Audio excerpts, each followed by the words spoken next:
Welcome to the Financial Freedom Mastermind Group podcast. Here we're all about breaking free from the 40 to 50-year work grind and accelerating our journey towards financial freedom.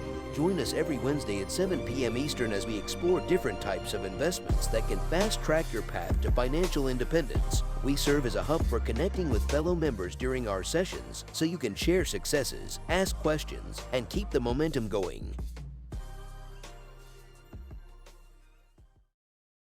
Everyone, my name is Niyi Adewale, host of the Akaba Home Financial Freedom Mastermind Group, and I am pumped to be joining you this Wednesday. You may be wondering, who is this awesome gentleman that's joining me today? This is actually one of the members of the Akaba Home real estate team, Liban Ismael. He's been closing deals and taking names, and he's going to be helping me kind of co-host this one today. And at some point, we will get Farley back on to talk through his lending journey. But please, we want to open this up to kind of what you have going on today. And also, Liban is the one behind that market update that you received last month. I know he's working on the one for this month. That should come out toward the end of the month. Yeah. But Liban, anything you want to add in there? Yeah, I guess I'll provide some teasers for the next Cabo Homes newsletter. It's like requested, going to include a lot of short-term rental things, facts, how it started, the regulation, what's been done, what's actually been said, what's been actually passed in terms of legislation, and how it affects you as a real estate investor. Because I know Airbnbs, particularly in Atlanta now, are becoming more and more popular due to all of the changes in industry, like the movies, more corporate going on, and just a ton of business going on. No worries. We'll be sure to send the email. Again, if you didn't get the last edition and you want to be included, drop your email and I will add you to the next list. And so you mentioned the STR piece, and this is a hot topic for a lot of individuals, right? I can tell you that it's something that I'm definitely keeping track of like, okay, what are the cities doing? What are they releasing? And we've talked about it before, but Atlanta previously was super strict on the policies they were trying to pass. They have since pulled back a bit and made it more copacetic for investors to still be able to get in, get grandfathered in with their STR and get approved. I can tell you that other cities are kind of following that suit where they're not requiring you to quote unquote have a primary residence there and things of that nature, but they do want you to fill out and file and kind of have a yearly renewal license because they want to connect their fees. Two, they want to make sure they're getting their taxes. And number three, if they get a bunch of noise complaints from your property, they want to be able to shut you down. And so I highly recommend, if you haven't already, the short-term rental game in past years has been the wild, wild west where you can kind of get one up and running and just get going. You can still do that, but I'd highly recommend going ahead and applying for a license just to protect you on the back end in case anything comes down from that standpoint.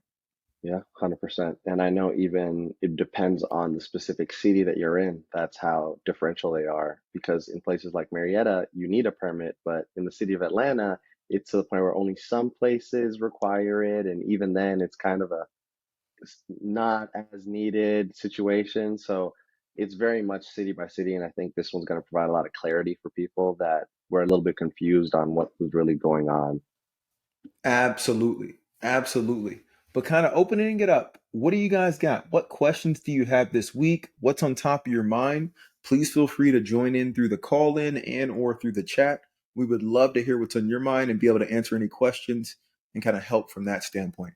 I guess I'll start off with one question myself. Sure.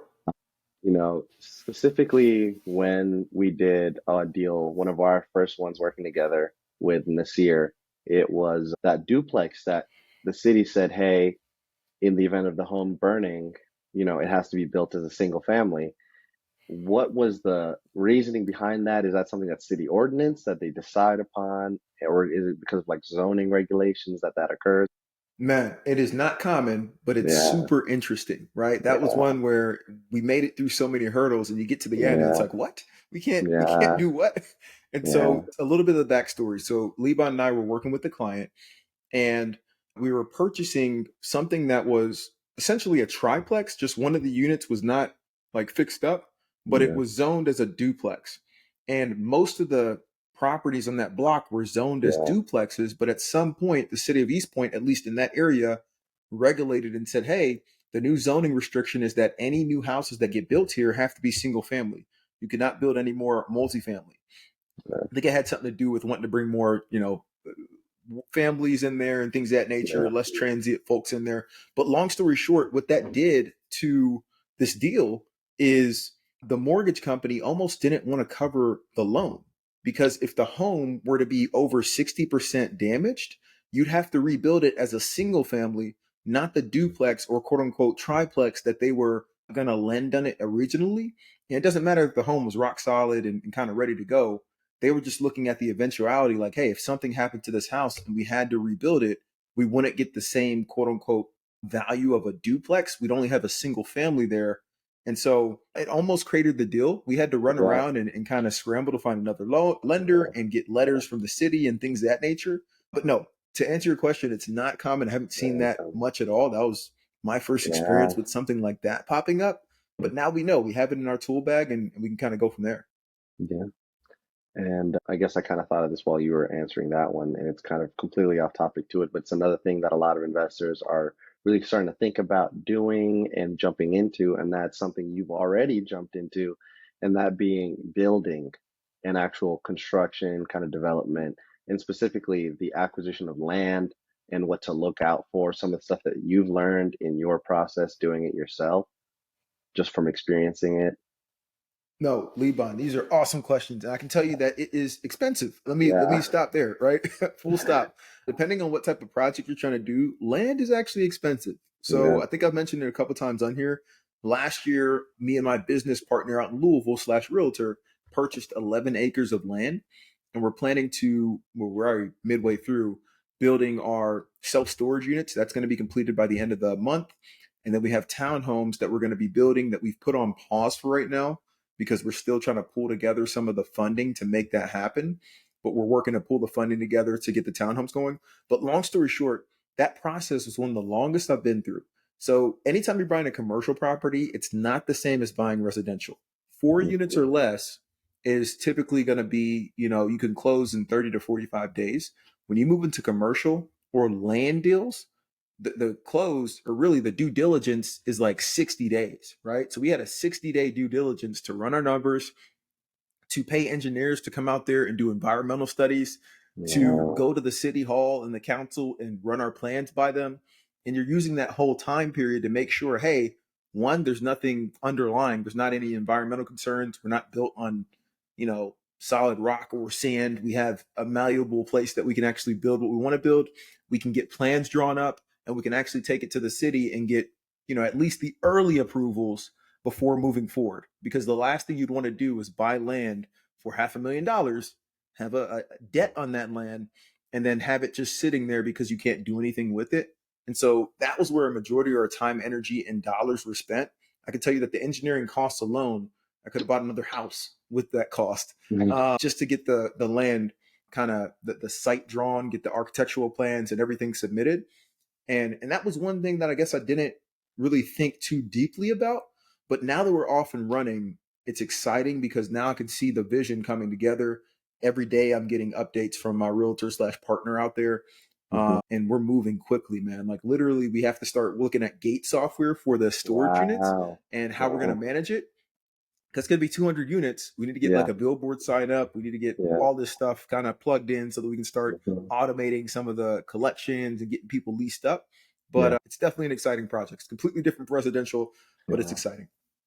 And I guess were there some other things that, like you mentioned, with the, I guess, kind of costs, the hidden little costs that you didn't think about? Were there any other things that, once you got into the deal, you saw, oh my God, or this wasn't as bad, a good thing, hopefully included in, oh, this isn't as bad as I thought? Or has it all just been like a lot of renovation jobs, just the tab keeps going up and up and up?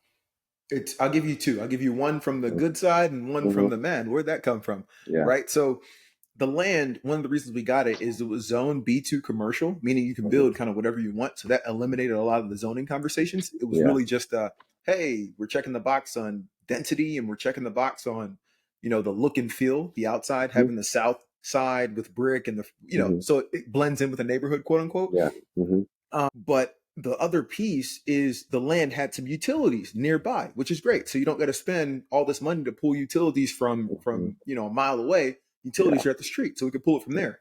But the thing is, the city has requirements, right, on the size of the pipe that you have to put in to feed into the townhomes, into feed into the drainage. And so, long Yeah. story short, the pipe that we have to put in is huge, and this could be Oh, like a $60,000 job just to put this wow. piping in that we were not accounting for. We're like, hey, okay, this is going to be good. We're going to be able to drain over here. And we were going to use different materials, but they want to use specific materials that are going to last for like 100 years or so. And so that was one expense that kind of hit us over the head, which is fine. And also Hmm. even having to put having the water company come out and say, hey, we have to have the sprinklers over here for even the self storage, which in my mind didn't really make any sense because most of it's stone, but we still have to have that system. We still got to have the fire hydrants and things of that nature kind of spaced out all around. Hmm. So some of those kind of added more cost to it when you don't really think about that stuff for a storage unit because nobody's living there. Yeah. So that's one expense. One major windfall that we got was the dirt. And I think we've talked Yeah. about this before, Yeah. but we moved 2,000 truckloads of dirt Yeah. to level the land out and kind of get it ready for what we wanted to do. And Hmm. we factored into our budget funds to move this dirt away and basically dispose of it. Yeah. But lo and behold, people actually buy this stuff. They need it for their Yeah. projects. And so that dirt's valuable. We've been selling it Yeah. at $70 per truckload, which if you do the math, it's Wow. about 140K. So that Yeah. kind of eliminates the whole sewage thing, and Yeah. so it Kind of makes up. pays It it makes up back. for it. Yeah. And now Yeah. we know heading into the townhomes that Yeah. hey, we've got something that can dig Yeah. in. Yeah. And that's great. Yeah. I was looking a bit in the comments. Some people said that they still couldn't hear us, and I just wanted to make sure. Can everyone There's a else? couple people that could not. Yeah. Mark can hear us. A couple people can hear us. I think Okay. in Madison, it may just be you. You want to take a look at that piece, but I see some questions in the chat. So Yeah. one is from Kwame. What's the software that you use for managing projects? So the software that I personally use for like short-term rental type projects and even like, some of the rehabs around here is Asana. It's a project management app. It's almost like Monday.com. You basically plug in a bunch of tasks, to-dos, due dates, and everybody's able to update that piece. Now for the actual project that's out in Kentucky, that we have a whole project manager. That's his whole job. He gives us updates each day on where we are, sends us videos, pictures, things of that nature. So I don't bother myself with that piece as far as like the day to day. But that's kind of a project management software I use. Liban, have you heard of any others? I know about, well, this I guess wouldn't really be project, but Bigger Pockets has like a rehab manager, which is kind of lower level if you're not doing as big, where you need an entire project manager like you're doing over in Louisville. But that's one I've heard about. But aside from that, not really. I haven't really heard of many. I actually just heard about Okay. Asana and I'm going to check that out. Yeah. Asana is amazing. And to that Yeah. point, just digging deeper because it is rehab projects that he's talking about. Hmm. I like the Asana piece, but honestly, it doesn't need to get even that complicated. That's only if you're doing multiple projects and you want to have everybody on one system. But trying to get your contractors to get on that system is going to be pulling Yeah. teeth early on, right? We use this mostly for the STRs that we're working on because there's constantly something, hey, we got to do this fix, there's that doing, and you could forget what's going on. So we plug it all in there, tag people, put due dates, when guests are checking out, or hey, this is urgent, we got to get there now, so people can prioritize it. And so that's one piece. But for say you got a rehab project going on a house, I would just take a scope of work and use that piece to give to the contractors and make sure that you're paying them based on their completion of different items. And one Yeah. other thing that I found that works out tremendously well for doing that is this app called Punch List that I downloaded. I think there's a one-time fee of like $100 that you pay once, and you never pay it again. And Punch List allows you to walk around a house, take pictures, add notes of exactly what you want done. So you can say, hey, replace this door with X. Hey, put blinds in here. Hey, we're going to do this floor over. You can put all those notes in. It turns it into a PDF that you can email to them. You can print it out. You can Oh, leave it right there so everybody's on the same page. That's something that's helped tremendously, that punch list thing, because then you have pictures with the notes as opposed to, hey, I need you to update the kitchen, da da da da da da da da.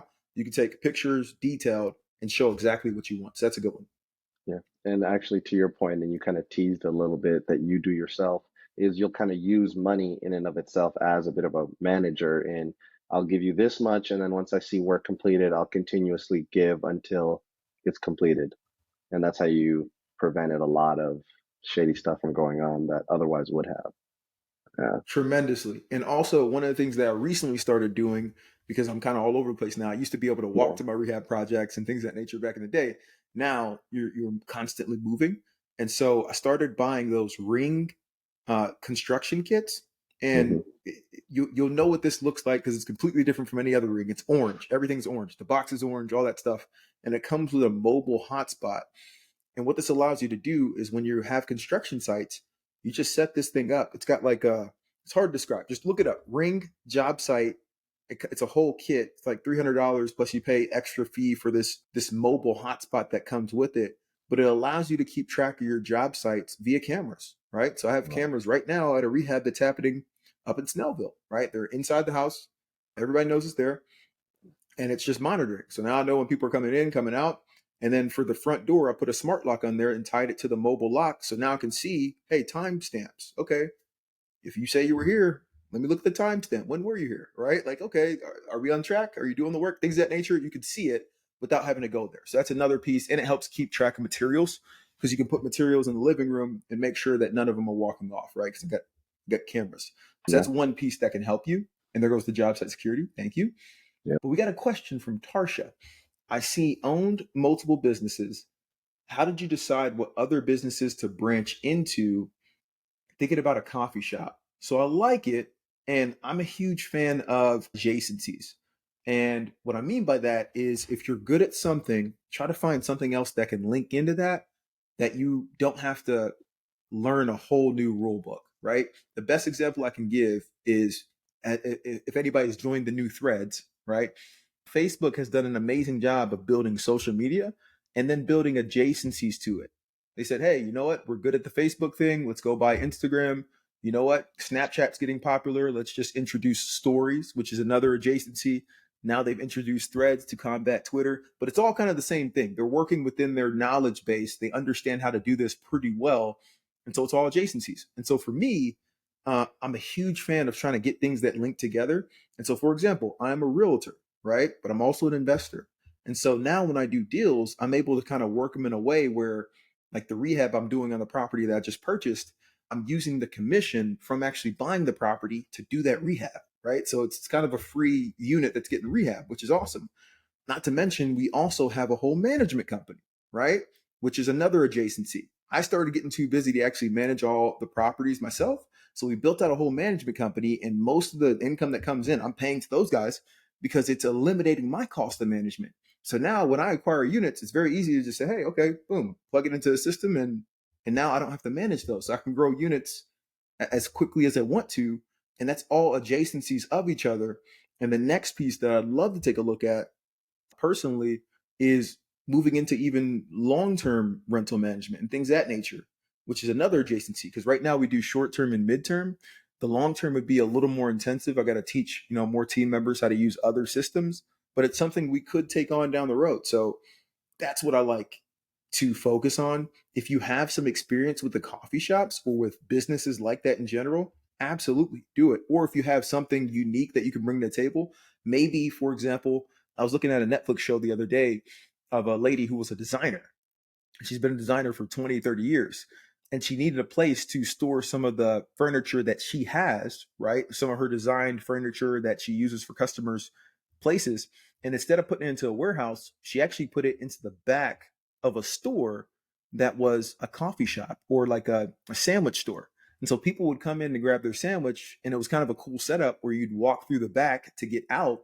You enter through one way to get your sandwich, you have to enter through the other way, which walk through the store. So now you're seeing all this furniture, potentially you buy it, but it really was a place for her to store something, and then it turned into something else. So if you're able to kind of create something unique, I'm all for it.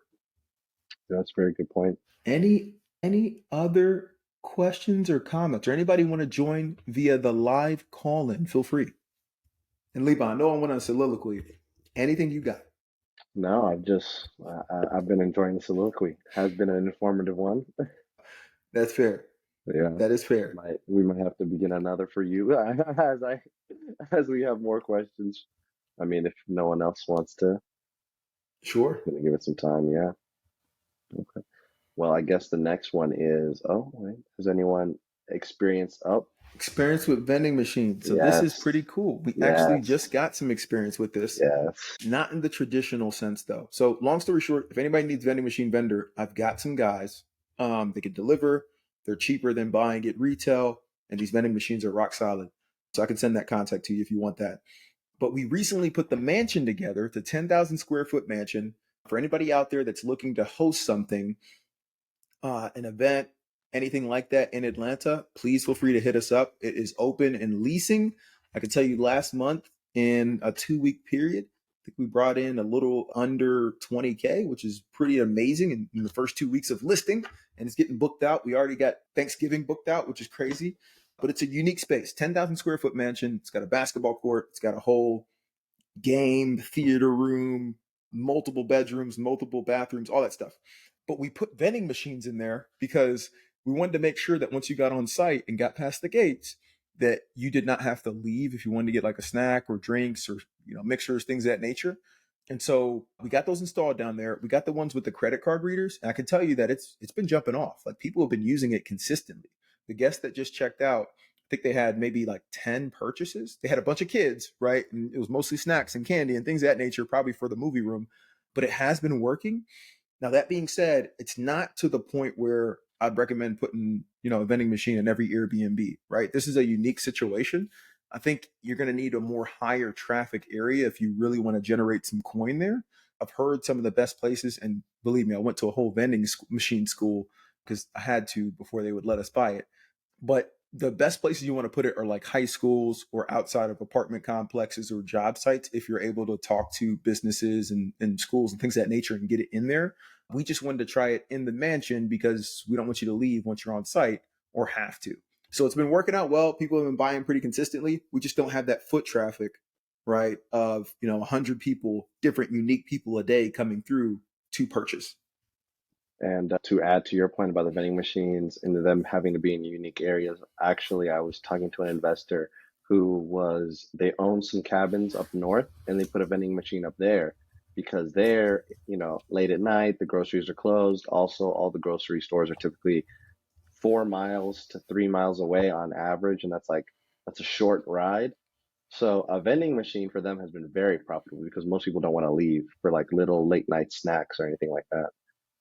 Absolutely. And that sounds amazing. It really does. And I see that Kareem's thinking about barbershops. And that's interesting. If you're able to put it maybe outside the barbershop, sure. There's going Yeah. to be a lot of foot traffic, people coming by.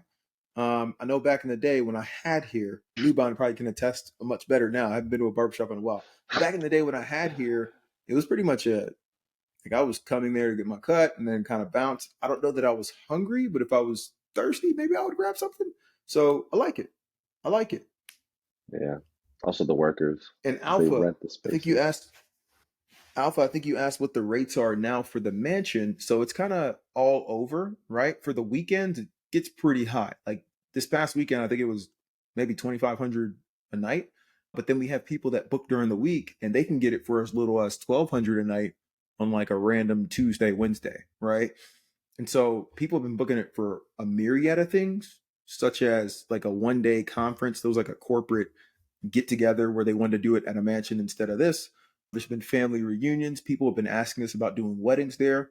We're still working on the pool to get that completed, but I can tell you we've gotten literally like 15 or 20 inquiries saying, hey, is the pool there? Da da da da da. And those would have been bookings. So once we get the pool up, it's going to be even more.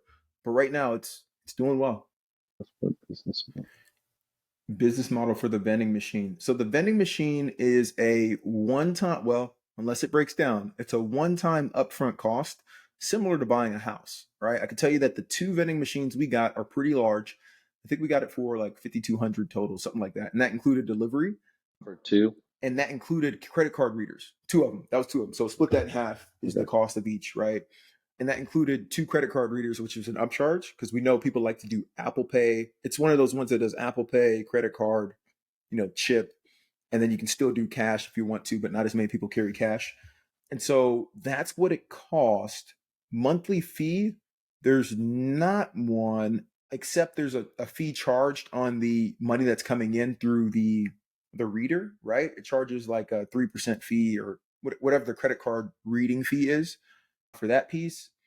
And once you get it set up, it's pretty self-explanatory. Like you go to the BJ's of the worlds, the Costco's of the worlds, and you load the vending machine, which is it's not as complicated once they teach you. They do take you through like a 2-hour vending machine school to get quote unquote certified before they deliver the vending machine. Oh, wow. And I passed with flying colors, thankfully. But once you get it on site, it's not that bad. And once it's up and Okay. running, it's really just restocking it and finding a place where it's going to get a lot of volume and traffic. One thing one small tip, you don't want to go up or downstairs. All right. So whenever you're placing the vending machine, you want to try to have it on a main level, or if you're going to take it upstairs or downstairs, you're going to need a freight elevator. The reason I say this is we put it downstairs in the mansion and had to carry it through a hall. And those guys do not want the liability, so they won't help you with that piece. So when they delivered it to the front gate. I hired some delivery men, paid them a good amount because quite frankly, we almost killed somebody trying to get this thing down the steps because it's 600 pounds, right? Wow. The one vending machine, 600 pounds. Wow. So it was me and three guys. The three guys were at the bottom of the steps, and I'm pushing the vending machine to get it like to the edge of the steps for them, and they were just holding on for dear life to keep that thing from sliding down while we were going. It was pretty. I wish we had the camera at that day, but it took us about 5 hours to get both of those two situated down there. So Wow. long story short, keep it on the main level or have a freight elevator because these things are super heavy and it's going to cost you more to get it moved around if it's not one of those things. Alpha was asking about the mansion's purchase. What's the month rate for the 30-year fixed monthly? Oh, the rate. Yeah. So this wasn't a traditional rate. So when you've probably heard of jumbo loans, right? And so there's regular loans, which is what we all in Liban. Have you heard of jumbo loans? No, I have not. Okay, so we'll take a step back. There's regular Yeah. loans, right? Which Uh-huh. is conventional financing. Mm-hmm. And every state is different for what they consider a jumbo loan. I can tell you that California jumbo loan is much higher than what a Georgia jumbo Yeah. loan is. Yeah. But back when I moved here in early 2021, a jumbo loan was considered anything that was 580K or more. So when I was Oh, purchasing my primary residence, it was considered a jumbo loan, right? oh, So okay. that basically means most banks are not going to lend to you at 5% or 3.5% down. They're typically going to want you to put more down. They were trying to get me to put Yeah. 10%, but I found another bank, kind of worked it out, and was able to put 5%. Okay. So this home is a $2 million mansion, right? Mm-hmm. It didn't qualify for the regular conventional financing, and so Yeah. they went commercial and went with commercial lending. So interest rates in commercial are always a bit higher. Mm-hmm. The fixed rate on this one, I believe it was 30 years still because they got a relationship with this individual. Mm-hmm. But typically commercial is going to be like 20 years or 25 unless it's a much larger project. And they were able to get this one through as an investment property by running comps on other properties like this and what they could rent out for if they were furnished on a monthly basis. Would it And they cover use the the mortgage? Air DNA numbers for this? They use Airbnb numbers? No, unfortunately, unless you have a property that's been running as an Airbnb the previous 12 months, banks are still pretty scared to use those numbers. And Okay. so we had to, and this was a scramble, we had to find comps of properties of similar build in Atlanta that were renting for, X amount to cover the debt service. The first time we did not succeed. They came back super low. The second time we succeeded a little too good and they sent out another appraiser. And the third time we finally came in just right and they let us move forward with the deal. Okay. Okay. Okay. We got 2 questions in the chat and we got Mm-hmm. about 5 minutes left. So, first question is, do you know anything about Amazon drop shipping? Me personally, I do not, but we have people in this group, such as my guy Kareem, that are awesome at this. And if you join in the future, he will be on. We'll be able to have him kind of answer that question for you because he's awesome with that. Are you familiar with VA loans? Absolutely. The example that Liban just gave earlier of the client that we helped buy that duplex that was essentially a triplex that couldn't be rebuilt as such Yep. was a VA loan. And we Yep. just helped another client close on a VA loan a couple of weeks ago, right? So very familiar with VA loans. They're similar to FHA, except you get to bring zero to the table, which is awesome. And I love being able to utilize those to actually get you money at closing. In Yeah. fact, Liban and I had a closing with the clients that were doing a crash pad idea using a VA Mm-hmm. loan a couple months Yep. ago, maybe a Yep. couple weeks, yeah, a couple months ago now. Yeah, a couple months ago. And they were actually able to walk away from the table with money getting given to them because we Mm-hmm. negotiated the full 4% toward closing, and they only needed 3%. So they handed them a check at closing as opposed to them paying money, which was awesome. Yep. But do we got time for one more question? And then again, for those that missed it, we're going to be able to get Farley back on. There was some technical difficulties earlier, but we're going to be able to get him back on and kind of go from there. And Vanessa, we'd be happy to connect offline on that piece. Mm-hmm. Because I know with VA loan, they give you kind of a limit Yeah. on like the total amount of loan that you can Funds you have, can borrow. right? So you got to be careful how you use it, Mm-hmm. that you can borrow against. And so Yeah. once you hit that max, right, you can still use up to that limit, but then you got to kind of figure it out from there. So it's one where it's kind of a case by case scenario. So we'd have to look into that. But guys, I appreciate you joining tonight. It's been awesome. Liban, thank you for being my co-pilot on this. And hey, we will catch you guys next week. Everybody be safe. All right. Be safe. Take care.